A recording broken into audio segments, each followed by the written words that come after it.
Les gars, j'espère que vous allez tous bien. Tout de suite, le débrief de la troisième journée de Ligue des Champions, Barça Olympiakos. Donc Barça a gagné 6 buts à 1. mu nekk score boo xam ne Barça gëj na koo dóor ci Ligue des Champions depuis suñu remontada contre Paris Saint-Germain lañ ko gëjoon dóor ba léegi mais tey jii on l'a encore fait contre l'Olympiakos. Donc tout d'abord damay ñëw ci 11 de départ bi avant que may dugg ci match bi. On avait Chesney dans les cages. Dans la charnière centrale, on avait Koubarsi et Eric Garcia. Koundé moo occupé woon arrière droit bi, Balde moo nekkoon à gauche. Pedri ak Casado ñoo doon jouer en pivot, Dro moo doon jouer en 10, Lamine Yamal ailier droit, Rashford en pointe et enfin Fermin Lopez comme faux ailier gauche. Donc c'était la composition officielle contre l'Olympiakos. Donc les gars, su ma ñëwee ci match bi, certes 6-1 yi, ça fait du bien. Résultat bi, c'était impératif à ce que le Barça gagne. Mais bu ñu waxantee dëgg rek, le contenu n'était pas du tout satisfaisant. Temps yi moom wax dëgg yàlla kontaanu ma sama équipe benn yoon parce que Barça manière bi muy jouer nii man ça me rappelle le Barça de Xavi dañuy jouer te amuñu sérénité ci défense bi dañuy jouer te mënuñu sax contrôler balle bi mënuñu sax dominer match bi. À un moment donné Olympiakos ils nous ont dominé quelques minutes te loolu c'était pas normal. Moo tax man wax dëgg yàlla Barça saison dernière bi manqué na ma trop parce que saison dernière bi dañoo amoon confiance ci côté bépp ci défense bi ci milieu bi ci attaque bi. Te à un moment donné le jeu sans ballon Barça day souffrir parce que balaa moo récupérer balle bi day sonn. La saison dernière loolu dana ñu woon même bu ñu yoree bal bi sax pour ñu concrétiser suñu action dugal benn but c'est compliqué. Donc tey match wax dëgg yàlla man j'avais un peu honte sur le contenu ndax dañoo yor club boo xam ne bu nekkee plus beau football Barça moo ko am bu demee tey jii ba football boobu di ñu réer ci terrain bi bëgg a basé wu ci résultat non loolu c'est pas le Barça que j'ai toujours connu. Donc le Barça aussi na bàyyi à chaque fois su match bi commencé même pas une minute ñu bëgg a concéder occasion wala encaisser but parce que loolu moo dal tey jii contre Olympiakos. À un moment donné Balde moo yor bal bi def une mauvaise passe ci le joueur Olympiakos récupère bal bi na la dugal. Loolu depuis Barça Xavi bi lañ daan dal donc ba fi lu ñëwee ba léegi loolu dalatuñu donc j'espère que contre Real Madrid xam naa du ñàkk moom genre perte de balle dina am mais au moins ñu vigilant tuuti parce que yi mën nga ko def équipe bu ndaw mën a rëcci mais bu dee équipe mag doo mën a rëcci c'est ça le problème. Donc les gars damay ñëw ci carton rouge bi bu ñu waxantee dëgg rek fii rouge amu fi les gars soyons objectifs supporter le Barça là mais damay wax dëgg te yàlla tax. Fii gisuma fi rouge. Moo tax l'arbitre a été trop sévère à l'égard du joueur franchement et si j'étais lui je ne donnerais pas un rouge. Donc les gars même bu dul rouge bi sax Barça du doon souffrir parce que Olympiakos à un moment donné dañoo jàppoon confiance xam na ne sa Barça est prenable vu notre défense catastrophique ku ne mën nañoo marquer. Barça mën naa encaisser ay buts contre n'importe quelle équipe parce que ni ñuy défendre baaxul. Piège hors-jeu bi doxatul ndax ça monte trop haut. Donc à un moment donné Olympiakos mujjee naa réussir au moins réduire le score à 2-1 mais les gars boo xamante ne dëgg rek Barça rouge bi xaw na koo dimbali. Certes nag du ma ne bu ñu rouge woon Olympiakos Barça du gagné Barça mën na gagné mais score bi ñu gagné ni 6-1 bu dul woon rouge bi gaw mën a jëleen ko mën a marqué parce que rouge bi moo mën a permettre Barça mu mën a reprendre ses esprits malgré que ci début deuxième mi-temps bi Barça profité wul baax a baax ci rouge bi pour mën a def son match. Peut-être à la fin à la 70e minute jëm 90 minutes ci la Barça commencé di maîtriser match bi jouer normal comme avant pour mën a marquer des buts. Donc les gars su ma ñëwee ci Fermin Lopez man kii lii rek moo tax man ma préfère toujours à Olmo. Olmo certes en termes de talent je dis bien en termes de talent ak joueur boo xam ne moo gën a rimer ak style Barça certes Olmo la moo gën a talentueux Fermin moo gën a méngoo ak style Barça mais bu ñu waxantee dëgg les gars Fermin Lopez bu dee en termes de niveau actuellement il est meilleur que Olmo ñu waxante dëgg en termes de performance il est au-dessus. Fermin Lopez moment yi nga xam ne daa blessé woon j'étais tellement triste parce que Barça mën naa ne ñaari joueurs yi mënuñu fay ñàkk muy Fermin Lopez ak Rafinha boo la gisee ma wax ko en termes de pressing ak motivation ak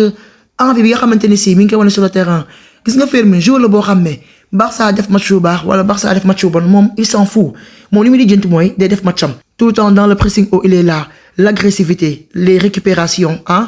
l'efficacité devant les buts. Non, Fermin, il a réalisé un triplé ce soir. Te lii bu doon Olmo occasion yëpp da koy raté. Olmo certes il est plus talentueux mais football léegi basé ci ay talent kese boo amee talent day ànd ak niveau bi nga xam ne da nga koy am nga wane ko sur le terrain.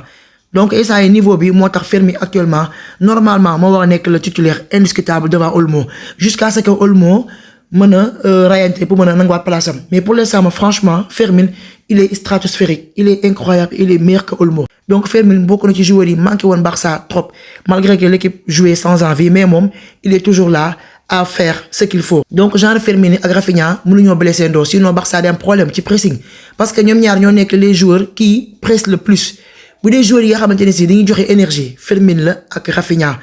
moo tax ñoom ñaar bu ñu blessé ndox rek Barça day am problème te loolu moo ñu dal fan yii gis nañ suñ match yi attaquant yi kenn pressé wul c'était tellement mou devant moo tax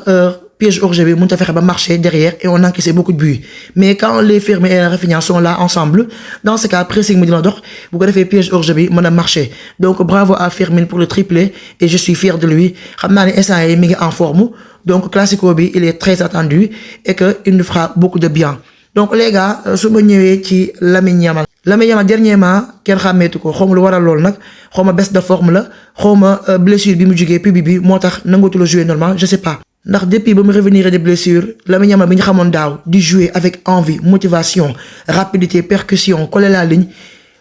efficacité devant les buts les caviars qu'il fait des belles passes décisives loolu yëpp gis ñu ko ci Lamine Yamal pour l'instant nag mënaguñ koo juger parce que ce n'est que le début de la saison et que dafa jugee ci blessure boo xam ne daf koy faral di sonal te loolu noonu mën na yàq carrière joueur donc Lamine Yamal tey contre Olympiakos il a fait un match normal un match correct un match un peu moyen c'était pas un Lamine Yamal extraordinaire à un moment donné dama seetlu que Lamine Yamal bëggul joxe énergie bu bari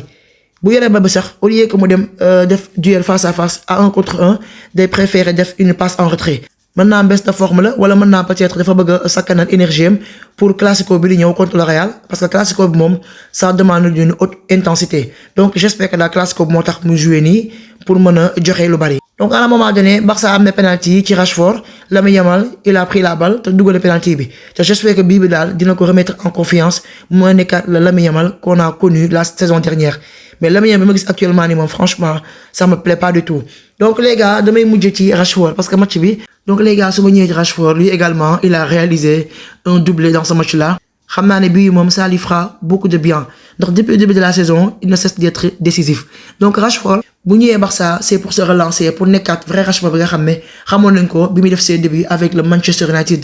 donc ce Rashford actuellement là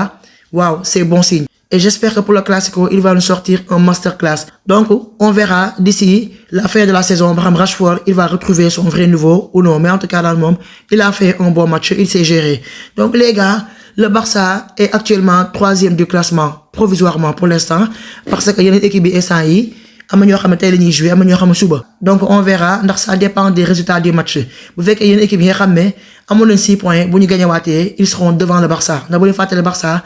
match bi passé daf ko perdre contre Paris Saint-Germain donc Barça mën naa nekkaat ci suuf mais heureusement que match bi gagné nañ ko parce que c'était obligatoire ndax bu ñu ko perdre rek dinañ am complication pour mën a terminer top 8 donc il faut gagner les matchs qui nous restent y compris match Chelsea bi nga xam ne dina compliqué pour ñun à Stamford Bridge mais on y croit moment yooyu dina fekk sax le retour de nos blessés ndax Barça actuellement bi comme Barça cabi bi nga xam ne mooy loolu dañuy jouer ñu supporter ñu xam ne match bi duñ ko gagné man loolu moom mooy dal fan yi ci Barça donc espérons le retour de tous nos blessés ñoom Rafinha ñoom Gavi ñoom Lewandowski ak Ferran Torres ñoom ñëpp ñu nekkaat au complet bu ko defee au cours de la saison Barça mën a retrouver son niveau de la saison dernière. en tout temps nag classico bi Barça mooy déplacé wu fële ca Bernabéu pour faire face au Real Madrid te match bi wax dëgg yàlla xaw naa cee tiit parce que sama équipe li ñuy indi actuellement nii façon football bi ñuy jouer nii ak forme bi ñuy indi franchement c'est pas suffisant pour battre le Real Madrid. Certes, le Real actuellement, ils sont aussi moyens, mais en tout cas, Barça là, franchement, j'espère que contre le Real,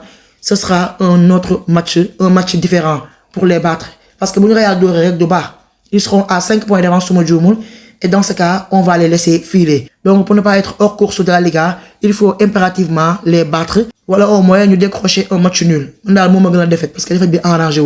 Donc, les gars, c'était tout pour ce débrief. Restez connectés sur ma chaîne. Prenez tout soin de vous et à très vite.